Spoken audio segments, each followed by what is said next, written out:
Hi friends, ಎಲ್ರಿಗೂ ನಮಸ್ಕಾರ. ಹೊಸ ವರ್ಷದ ಶುಭಾಶಯಗಳು.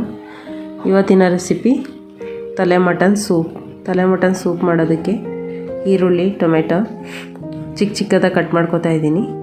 ಶುಂಠಿ, ಬೆಳ್ಳುಳ್ಳಿ, ಕುಕ್ಕರ್ ಇಟ್ಕೊಳ್ಳೋಣ. ಕುಕ್ಕರ್ಗೆ ಒಂದು 2 ಸ್ಪೂನ್ ಎಣ್ಣೆ, ಪಲಾವ್ ಎಲೆ ಹಾಕ್ಕೊಳ್ತಾ ಇದ್ದೀನಿ, ಹಸಿಮೆಣಸಿನ್ಕಾಯಿ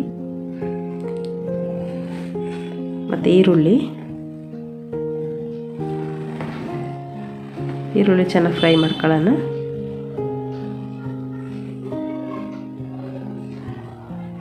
ಟೊಮೆಟೊ ಹಾಕ್ಕೊಳ್ತಾ ಇದ್ದೀನಿ. ತುಂಬ ಈಸಿಯಾಗಿ, ತುಂಬ ಟೇಸ್ಟಿಯಾಗಿ, ಹೆಲ್ದಿಯಾಗಿರುವಂಥ ಒಂದು ತಲೆ ಮಟನ್ ಸೂಪು. ಎಲ್ಲ ಗರಂ ಮಸಾಲಗಳು, ಖಾರ ಪುಡಿ, ಅರಿಶಿನ ಪುಡಿ, ಕಾಳು ಮೆಣಸಿನ ಪುಡಿ, ಗರಂ ಮಸಾಲ, ಇಷ್ಟು ಪುಡಿಗಳನ್ನ ಹಾಕ್ಕೊಂಡಿದ್ದೀನಿ. ಅದು ಫ್ರೈ ಆದಮೇಲೆ ಮಟನ್ ಹಾಕ್ಕೊಳ್ಳೋಣ. ಇಲ್ಲಿ ಅರ್ಧ kg ತಲೆ ಮಟನ್ ತೊಗೊಂಡಿದ್ದೀನಿ. ಸೂಪ್ ಮಾತ್ರ ಸಖತ್ತಾಗಿರುತ್ತೆ, ಸೂಪರಾಗಿರುತ್ತೆ, ಹೆಲ್ದಿನೂ ಕೂಡ, ಟೇಸ್ಟಿಯಾಗಿ ಚೆನ್ನಾಗಿರುತ್ತೆ. ಚೆನ್ನಾಗಿ ಫ್ರೈ ಮಾಡ್ಕೊಳ್ಳೋಣ. ಶುಂಠಿ ಬೆಳ್ಳುಳ್ಳಿ ಪೇಸ್ಟ್ ಹಾಕ್ಕೊಳ್ತಾ ಇದ್ದೀನಿ.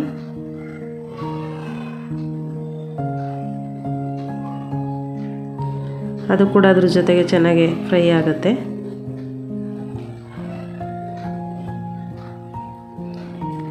ಯಾರ್ಯಾರೆಲ್ಲ ನನ್ನ ಚಾನಲ್ ಇನ್ನೂ ಸಬ್ಸ್ಕ್ರೈಬ್ ಮಾಡಿಲ್ಲ, ಸಬ್ಸ್ಕ್ರೈಬ್ ಮಾಡಿ, ಲೈಕ್ ಮಾಡಿ, ಶೇರ್ ಮಾಡಿ.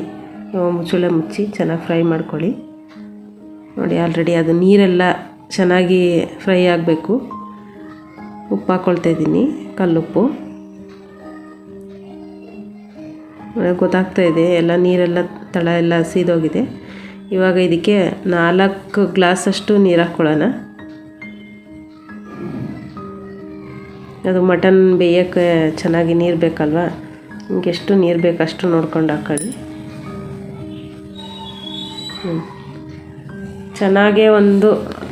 ಚೆನ್ನಾಗಿ ಮಟನ್ನು ಬಲ್ತಿದ್ರೆ ಒಂದು 10 ಕೂಗಿಸಿ ಚೆನ್ನಾಗಿ ಬೆಂದೋಗಿರುತ್ತೆ. ನೋಡಿ, ಟೇಸ್ಟಿಯಾಗಿ ಸೂಪ್ ರೆಡಿಯಾಗಿದೆ.